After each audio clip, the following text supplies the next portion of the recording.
The LA Kings stumble against the Wild. How concerned should we be about how this team is playing going into the playoffs? That and more on this edition of Locked On LA Kings.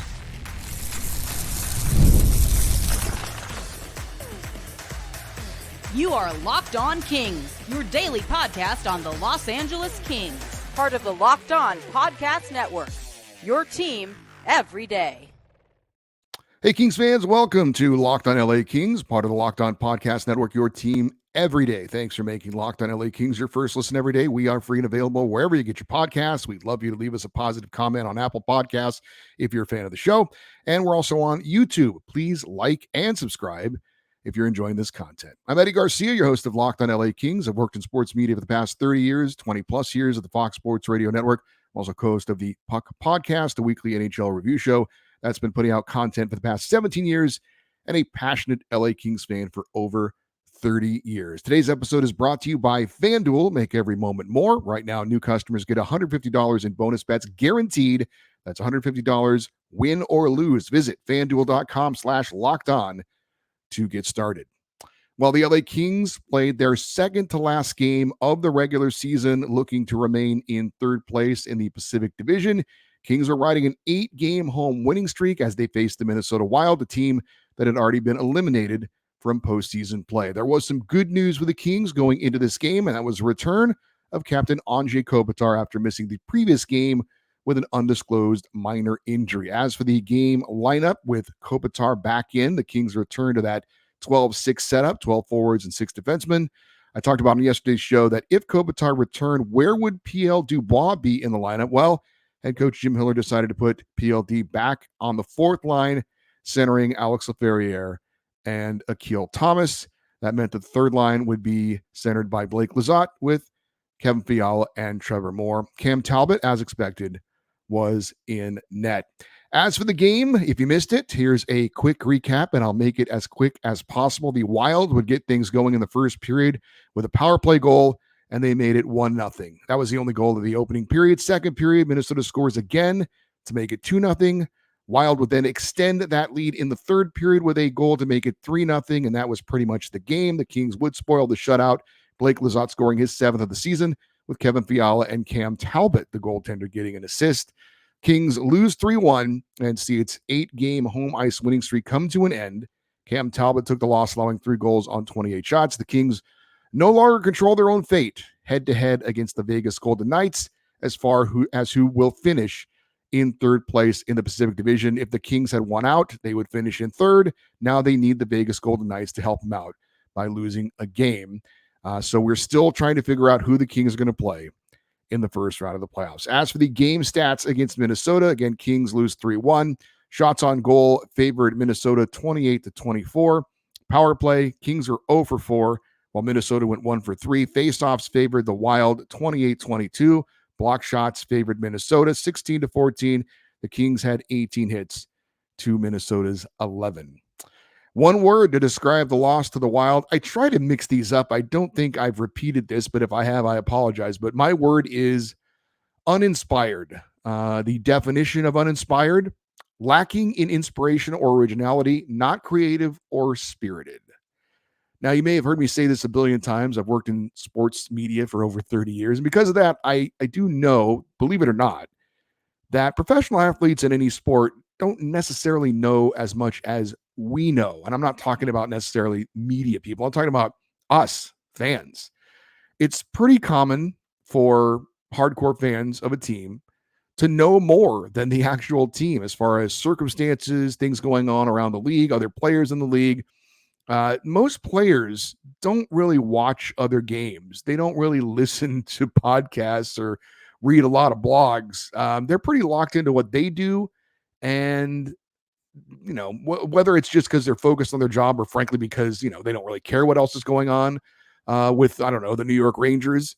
That said, the LA Kings, the players, the coaches, they have to understand what is the situation they're in as far as who they want to play in the playoffs. Now, they'll never say this. I know head coach Jim Hiller said after the loss to Minnesota, we're not worried about who we play. Every team's going to be tough. Philip Deneau, Kings forward, pretty much echoed the same thing. Every team's going to be tough in the playoffs. course, they're going to say that. They're not ever going to come out and say, man, we don't want to play Dallas. We really want to play Vancouver. Of course, they're not going to say that. But they still have to know that, right? They understand that they're actually playing for something here, other than something that is probably equally as important, how they're playing down the stretch. So put it together that the Kings want to be playing a certain way going into the playoffs, and that they're actually playing for something. There is something on the line. It's not like they've clinched the playoff spot. They can't move up or down. They're locked into where they are. So maybe you could excuse an effort like this where they don't have anything to play for necessarily. But that's not the case for the Kings. And I wouldn't even excuse it if it was. For them to come out and play a game like that is ridiculous. Again, there's something to play for. You're trying to play a certain opponent. And yeah, sure, every team is tough in the playoffs, but there's no way you can convince me that there aren't better matchups against certain teams. That's true. That's a big part of success in the postseason, is matching up against the team you match up well against. And again, overall that, it's about playing the right way. I've been talking about it for weeks. The Kings want to be playing the right way going into the playoffs. And that effort against the Wild and that effort previous game against the Ducks, even though they won that one, that's not it. That's not going to get it done. So the word is uninspired. It was an uninspired effort. And for that to be the case at this point of the season, again, when there is actually something on the line, you got to be concerned about that. There's no way you can't be concerned about that. As far as the pluses, the positive takeaways from this game, the only thing I can come up with, honestly, was that Anze Kopitar returned to the lineup and looks like he'll be ready to go for the start of the playoffs. Now, he didn't do much in this game, but then again, neither did anyone else, to be honest. Kopi, though, looked fine. You would never know from watching him that he was nursing some kind of injury or there was something wrong with him. Played 19 minutes and 30 seconds of ice time. That was only 2 seconds less than Kevin Fiala, who led all the forwards in ice time. I guess one other positive would be that no one else got hurt. I would say that goalie Cam Talbot wasn't bad. I wouldn't go so far as to say he was a positive, though. But he wasn't the reason the Kings lost. He didn't get much support. But, boy, you got to really look to find something positive to take away from that game. If you were a space alien, I've used this stupid example before. If you were a space alien and you came to Crypto.com Arena, I don't know why I use space alien. If you were someone who had no idea what hockey was all about and someone took you to a game, and you watch that game, you said, which team's the playoff team and which team's not, you would have said Minnesota was the playoff team. That's, if you didn't see the game, that's kind of a nutshell as far as the team that took advantage of their opportunities, the team that played harder with more intensity, and that's obviously bad. As far as the minus, the negative takeaways, that certainly would be part of it. I did talk about on Monday's show about one of the positives that we did take away from that Ducks game, even though the overall play in the game wasn't what the Kings wanted, was that the Kings scored first and they scored a power play goal. Well, in this game against Minnesota, the Kings had a chance to do both early in the first period. They got the first power play and they had a chance to get the lead, and they didn't do it. Victor Arvidsson had a couple of great chances in the slot, playing the bumper position, couldn't score. Kevin Fiala had a good chance and couldn't score. So again, a huge opportunity early on the power play to get a lead, to check off two boxes that the Kings, I think, need to have go in their favor for most of their games to have success, and they didn't do it. And again, that was not capitalizing on your opportunities, something we've seen too much with the Kings over the last two games. Kings didn't have a ton of great scoring chances, but when they did have a scoring chance, they did not finish. The Kings lost the special teams battle, something they can't afford to do, in my opinion, in the playoffs. The special teams have to be an asset, not a negative. They were a negative against Minnesota, 0-4 against one of the worst penalty kill teams in the NHL. So that obviously was bad. And if you didn't see the game, the score actually could have been worse. It was 3-1. It could have been 5-1 easily. The Wild had a couple of golden opportunities to score and missed out. One of them, Cam Talbot, came way out of the net, trying to be aggressive on a shorthanded chance, and it was somehow, well, Trevor Moore did make a good play. He got a piece of a shot to deflect it away, but the Wild should have scored on that one. And then Kirill Kaprizov, who had a goal in this one, was right up with a wide open net, and he kind of jammed it right into the post. So could have been worse, still was bad for the LA Kings. As far as what did head coach Jim Hiller have to say about this game. He said, quote, "You can describe it in a bunch of different ways. Not enough intensity, not enough emotion, not competitive enough. A bunch of words. They all mean the same thing. We didn't have her," end quote. And, you never want to panic or, blow something up bigger than it is. But again, to have a head coach say that, and we all saw it as well. He wasn't saying anything that was revealing, where he just spoke what was the case. To have a game like that, this point of the season, when something's on the line, it's hard not to be concerned. It's hard not to worry about that. I mean, as fans, we probably worry about things regardless, but that was a bad effort. Just again, not enough intensity. It's got to be so much better in the playoffs. They play that way in the playoffs, they'll get blown out. So the Kings have one more regular season game left. Even if they go out and destroy the Blackhawks, I don't know that that's going to completely erase what's happened in the last couple of games, but it certainly would go a long way. If they go out and, fall on their face against a terrible team, that would be worst case scenario. But I hope the message was received. I don't know, as far as Jim Hiller, what type of coach he is, as far as, going in and really kind of peeling the paint off the wall by getting into somebody's face and yelling at them. Tom McClellan had a little bit of that to him. I think he kind of picked and chose his spots to do something like that, but I think he could do that when necessary. And usually, you have a coach like that. Sometimes the assistant coaches are kind of the buddies, and the head coach is kind of the disciplinarian. So I don't know what his role is, what Jim Hiller's role is, as far as that kind of thing, what relationship he has with the players. But look, he's coaching for potentially his job. Certainly if things go badly in the playoffs, he's not going to be around again, or at least not be in consideration for a head coach. If things go well, who knows? Maybe he gets a shot. Maybe he does get consideration to be the head coach of the Kings. So there's certainly something invested in it for him. So if it's not him, certainly your leaders on the team, it's time to have some words with your teammates. And I mean, they know that wasn't acceptable, but it's one thing to know it. It's another thing to get it out there in the open and talk about it and make sure that the final game is something different. But the bad news is, and I've been talking about this for a while, I'll repeat myself, it's about playing the right way going into the playoffs, because it's very difficult to just flip a switch and be like, okay, we're in the playoffs. Let's ramp it up now. It's something that you want to build on over time.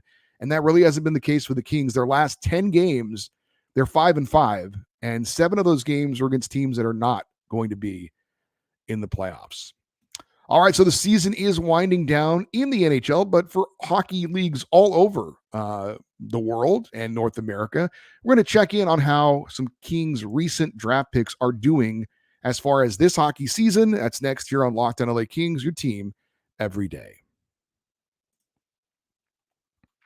It is almost playoff time in the NHL and the NBA. Baseball is in full swing, and FanDuel is your place to bet on everything. Right now, new customers get $150 in bonus bets guaranteed. That is $150, win or lose. Bet on everything from slap shots to home runs to slam dunks, all on an app that is safe, secure, and easy to use. Kings are ready for the playoffs.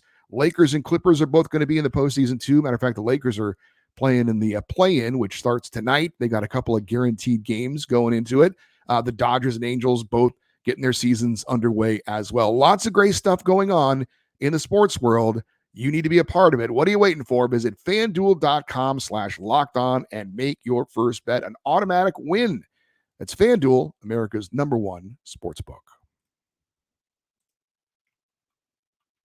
Hey, be sure to check out Locked On's NFL Mock Draft live April 17th, 7 p.m. Eastern, streaming on the Locked On Sports Today 24/7 streaming channel on YouTube or free Amazon Fire TV channel app.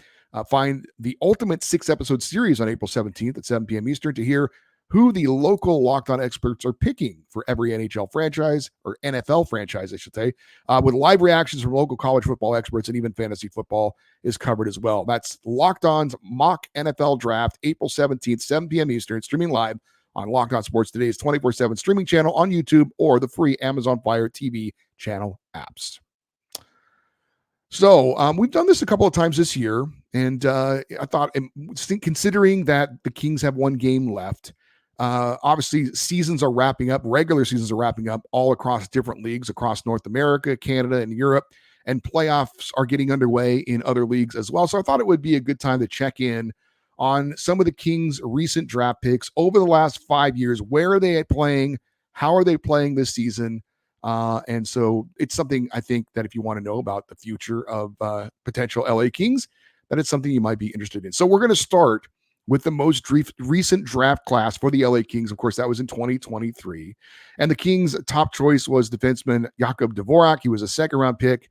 Started off the year playing in the Czech League, where he's from. 19 games, he had 2 goals and an assist for 3 points. Then he moved over to North America, ended up joining the Swift Current Broncos in the Western Hockey League, played 21 games for Swift Current, had 2 goals and 8 assists for 10 points. Swift Current currently right now playing in the Western Hockey League playoffs. They're taking on the Moose Jaw Warriors.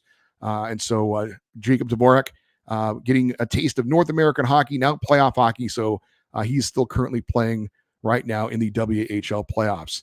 The Kings' second pick in the 2023 draft was a third-round draft choice. That was right winger Cohen Ziemer. He's playing for Prince George, also in the Western Hockey League. He played 23 games this season, 11 goals, 20 assists for 31 points, and he's currently taking part in the WHL playoffs as Prince George is taking on the Kelowna Rockets. Goalie Hampton Skolkinski was the third pick for the Kings in the 4th round, playing for the Fargo Force in the USHL. He's been one of the more intriguing prospects that I have been interested in because even though he's not playing junior hockey, he is playing at a lower level, but he's been dominant as a goaltender and really, whether it's been the high school level, now playing in the U.S. Hockey League, his numbers aren't just good, they're exceptional. So 33 games in net this year for the Fargo Force in the USHL. His record is 28-3. He has a 1.86 goals against average and a 923 save percentage. He's playing right now in the playoffs.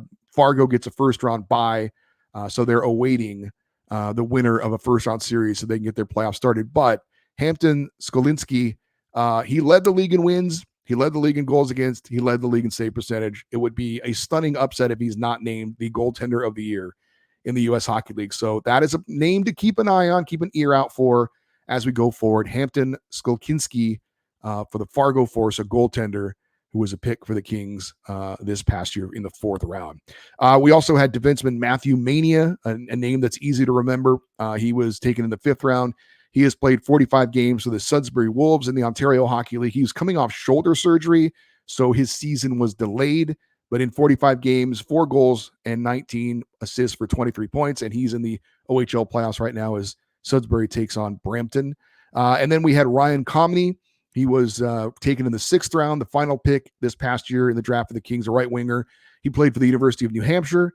34 games this season. He finished with 14 goals and 17 assists for 31 points. He led the University of New Hampshire in scoring this year as a freshman. So that's certainly very encouraging for Ryan Comrie, sixth round pick, led New Hampshire, which is a pretty good hockey school in U.S. college hockey, in scoring this year. So that was a nice season for him. Let's move to the 2022 draft. The Kings' first round selection in the 2nd round was center Jack Hughes. He played his first season this past year at Boston University after transferring from Northeastern. So he's got 1 more year left. He's a junior. We'll see if he decides to go back to college for his senior year or turn pro. 38 games, though, for Boston University, 7 goals and 12 assists for 19 points. He ended up being part of a BU team that played in the Frozen Four. That was the national semifinal in college hockey. They lost to Denver 2-1 in overtime in the semifinals. Denver went on to win the national championship. So Jack Hughes is a part of a very good Boston University team. We'll see again. Just wrapped up his junior year. We'll see if he comes back for another season. Kenny Connors, another college hockey player, forward, was taken in the 4th round in 2022 by the Kings out of UMass Amherst. He just finished his sophomore season, played 37 games, had 7 goals and 15 assists for 22 points. Defenseman Angus Booth was taken in the 4th round in 2022. He's playing in the Quebec Maritime Junior Hockey League, junior hockey up in Canada for Baucomo. He's playing right now in the QMJHL playoffs.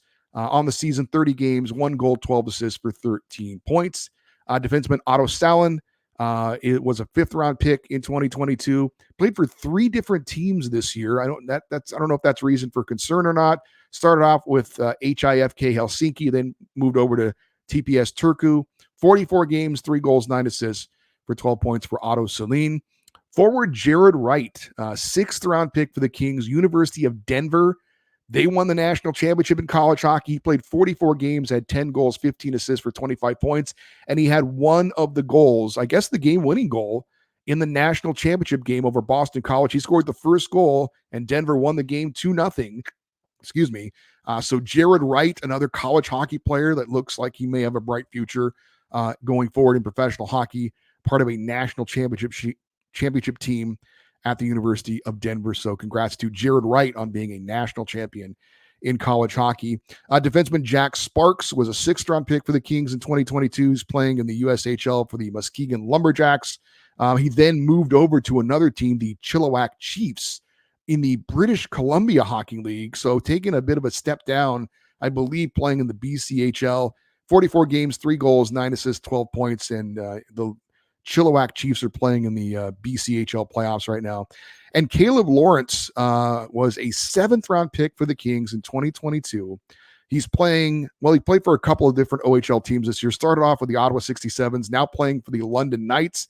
20 goals and 17 assists for 37 points. So a nice season for Caleb Lawrence.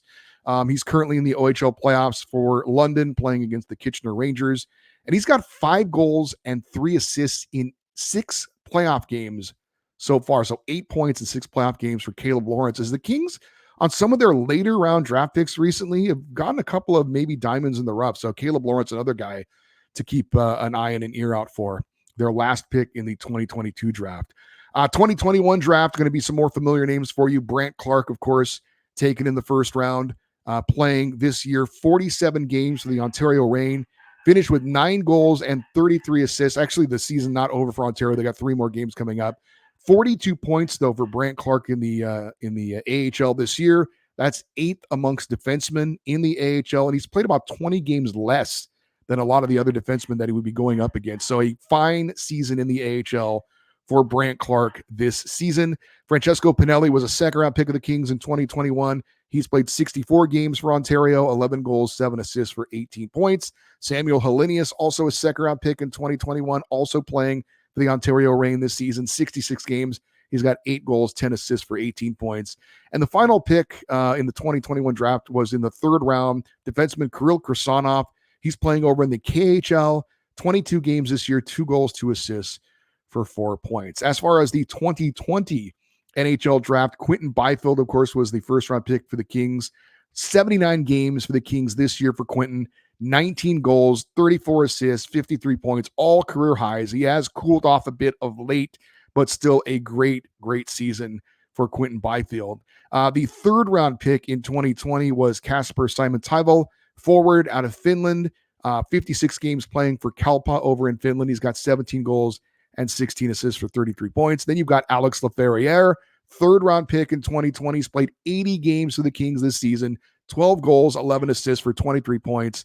And we recently, in media people recently voted on some awards for the LA Kings, and I had Alex Laferriere as my newcomer of the year for the LA Kings. A very, very solid rookie season, unexpected rookie season in the NHL for Alex Laferriere. Also in 2020, the Kings drafted a goalie, Juho Markkanen, with their 4th pick. He's playing over in Finland. Only 8 games this year, 3.72 goals against average, 844 save percentage. Not sure if maybe he got injured, but not a lot of action for Juho Markkanen playing goaltender over in Finland. Martin Kromiak was the 5th-round pick in 2020 for the Kings, playing in Ontario, 67 games this year. Pretty good season, 13 goals, 17 assists for 30 points for Martin Kromiak. You had defenseman Ben Meehan, was a 5th-round pick in 2020 out of UMass Lowell for the Kings. He played 25 games this season in college hockey, 1 goal, 11 assists for 12 points. UMass Lowell lost in the Hockey East playoffs to New Hampshire. And finally, in the 2020 draft, you had forward Eetu Jimson, 7th-round pick, playing professionally over in Finland. 36 games this year. He had 14 goals and 11 assists for 25 points. And finally, in the 2019 draft, we had forward Alex Turcotte taken in the 1st round. Of course, he has split time between Ontario and the Kings this year. 40 games, 18 in LA. He does have 6 goals and 15 assists for 21 points. Those are all in the AHL. He doesn't have a point for the LA Kings. And there is news around Alex Turcotte today. He was activated off the injured list. Akil Thomas was sent to the AHL by the LA Kings. Defenseman Tobias Bjornfoot, of course, former first-round pick of the Kings, played 1 game for LA this year, 9 games in Ontario before being claimed off waivers by Vegas. And I must have missed this. He's not playing for the Florida Panthers. So apparently Vegas put him on waivers and he was picked up by Florida as well. So certainly a first-round pick that did not work out for the Kings. Arthur Kaliyev was a second-round pick in 2019. That has certainly not worked out, at least this season. 51 games for the Kings, 7 goals, 8 assists for 15 points in a disappointing year for Arthur Kaliyev. Samuel Fagemo was a second-round pick in 2019. He's had a hell of a year for Ontario. Certainly been an interesting season for him. 52 games this year, 4 with the LA Kings. He also had a couple with the Nashville Predators after he was claimed off waivers, and then the Kings reclaimed him. 52 games for Samuel Fagemo, 41 goals, 18 assists for 59 points. He is second in the AHL in goal scoring so far this season. Jordan Spence was a 4th-round pick in 2019. He's played 70 games for the Kings, 2 goals, 21 assists, 23 points in a very solid rookie season for Jordan Spence. A couple other players to round things out. You had Kim Nostiainen, a 4th-round pick in 2019 for the Kings, defenseman. He's playing for the Ontario Reign. 49 games, no goals, 9 assists, 9 points. Defenseman Brian Doyle playing college hockey at Northeastern. He was a 6th-round pick. 13 games only this year for him with 1 goal and 1 point. And finally, left winger Andre Lee was a 7th-round pick in 2019.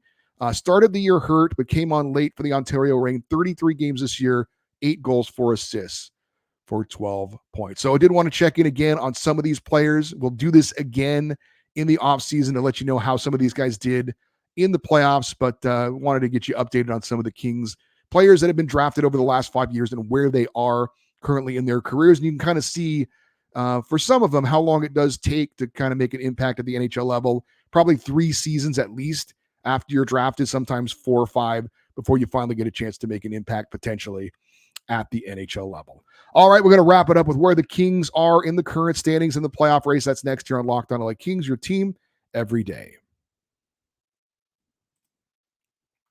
We're in the stretch run of the NHL season, and the Kings are making a playoff push. Regardless of where the Kings end up in the standings, want to remind you that you could win big playing daily fantasy hockey on Sleeper, the official daily fantasy app of the Locked On NHL Network. Sleeper is our number one choice for daily fantasy sports, especially daily fantasy hockey, because with Sleeper, you can win 100 times your cash in daily fantasy hockey contests. All you have to do is pick players and predict if they will record more or less than their Sleeper projections for things like goals, assists, saves, plus, minus, and more. To win the 100 times your bet on Sleeper, you need to correctly predict the outcome of 8 player stats. You can win 100 times your money playing daily fantasy hockey with Sleeper, so start paying attention, nail your picks, and win big. Use the promo code LOCKEDONNHL, and you'll get up to $100 match on your first deposit. Terms and conditions apply. That's LOCKEDONNHL. Use that code. See Sleeper's terms of use for details and locational availabilities. LA Kings face the Chicago Blackhawks 7:30 p.m. Pacific time Thursday night in the regular season finale. Catch every moment of the hometown broadcast of your LA Kings with SiriusXM on the SXM app. Just search LA Kings. So where are the Kings in the Pacific Division standings and the Western Conference playoff race? Well, right now, Vancouver, 107 points on top of the division. Edmonton crushed San Jose last night, 9-2. Connor McDavid back after missing a couple of games due to injury. He picked up his 100th assist in that game. Edmonton has 104 points, so they're 3 points back of Vancouver. So still a slight chance that they could catch the Canucks. Kings are still at 97 points. If the Kings would have won, LA would have had a chance potentially for the number 1 wildcard spot, but now that's not going to happen because Nashville has 99 points. Even though they lost to the Penguins, they could have clinched the number 1 wildcard spot with a win. But again, as far as the Kings only have 1 game left to catch Nashville, whose season is over. So they could potentially tie the Predators with 99 points, but Nashville has the tiebreaker. So the Kings cannot get the number 1 wildcard spot. Another thing LA had to play for last night against Minnesota. Vegas has 96 points, so they're 1 point back of the Kings. If the playoffs started today, it would be the Kings against the Oilers in the first round, but that could change as soon as tonight. Golden Knights host the Blackhawks, a win in regulation by Vegas, and they move into the number 3 spot in the Pacific Division and drop the Kings to the number 2 wildcard spot in the West. Canucks are hosting the Flames. A Vancouver win would move them 2 points back of Dallas for the top record in the West. If the Kings end up being the number 2 wild card, they would face the top seed in the West. It's possible that could be Vancouver. Canucks have 2 games left. Oilers 2, Kings 1, Predators are done, and Vegas 2 games left on the season. No official odds to give you, but I would say odds are best right now that we would face the Stars in the first round. Second best odds would be Edmonton, and unfortunately the least odds would be the Canucks to face them in the playoffs. That is going to do it for this week's show, for not this week's show, but for today's show.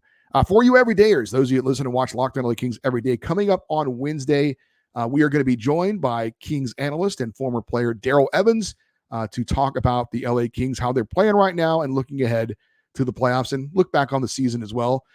Thursday, we'll obviously preview the final game of the regular season against the Blackhawks. Friday, we'll recap that game and have another Kings fan feedback show, as well as previewing who the Kings are going to face in the playoffs, because we will know by the show on Friday exactly who the Kings are going to face with the NHL season coming to an end on Thursday. If you want to get a hold of the show, you want to send an email for the feedback show, the email address is lockedoneddie@gmail.com. If you're watching on YouTube, we'd love for you to leave your comments because that helps the algorithm and helps the show to be found on YouTube. So thank you for all that do that. And stay connected with us on social media, on X, on Twitter, on Instagram. We are at Locked On LA Kings. I'm Eddie Garcia. Thank you as always for listening and watching this episode of Locked On LA Kings, part of the Locked On Podcast Network, your team every day. Have a great day. We'll talk to you tomorrow. And as always, go Kings, go.